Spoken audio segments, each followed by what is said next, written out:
Asalaamu calaykum kulanti wacan saaxiibayaal meel weliba aad dunida ka joogtaan kusoo dhawaada barnaamijkeena maanta waxaynu kusoo qaadan doonaa barnaamijkeena jilaaga caanka ah Buufle Banjo oo haatan xaaladiisa caafimaad ay aad u xun tahay balse intaynan u guda galin barnaamijka oo dhameystiran halkani waa warbaahinta maanta haddii aad janaalka ku cusub tahay please subscribe saar gambaleelkana furo si aad mar waliba u noqoto daawadaha ugu horeeya ee la socda xogaha aan baahino.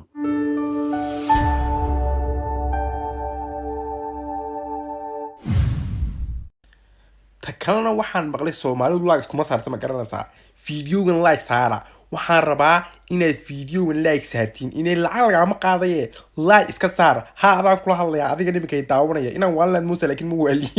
sida la wada ogsoon yahay waxaa baryahan baraha bulshada lagu hadalhayay in ay xaaladda caafimaad ee Soomaaliya gaar ahaan Muqdisho ay xun tahay iyada oo la sheegaya in ay haatan sii dhaafayaan tirada dadka qaba caabuqa 120 qof. Buufle waxa uu ahaa jilaa caan ah dhammaan bulshooyinka Soomaaliyeed meel waliba ay dunida ka joogaan waxa ay ahaayeen kuwa wada garanaya jilaaga Buufle waxa uu ku soo caan baxay aaladda TikTok balse haatan waxa haleelay jilaaga caanka ah caabuqa halista ah. Buufle oo ka codsaday bulshooyinka Soomaaliyeed meel waliba ay dunida ka joogaan in ay u soo duceeyaan jilaaga oo haatan lagu karantiilay xarunta karantiilka dadka qaba caabuqa halista ah. Buufle waa jilaa kaasoo ku soo caan baxay in uu matalo atoorayaasha filimaanta Hindiga. adduunyadan waxaan la arkayn ma laha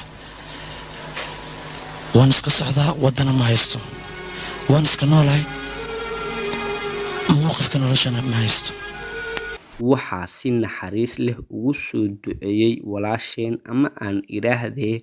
Muwado Yariisay gabadhaas oo ay ayadana caan ah barahta TikTok. walaaltay Buufle ilaahay tacaafiyo waxaa ku rajeeyaa caafimaad degdeg يا معشر الجن والإنس إن استطعتم أن تنفذوا من أقطار السماوات والأرض فانفذوا لا تنفذون إلا بسلطان فبأي آلاء ربكما تكذبان يرسل عليكما شواظ من نار ونحاس فلا تنتصران فبأي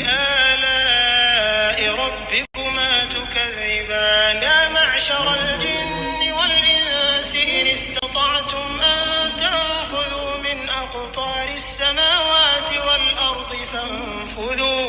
لا تنفذون إلا بسلطان فبأي آلاء ربكما تكذبان يرسل عليكما شواظ من نار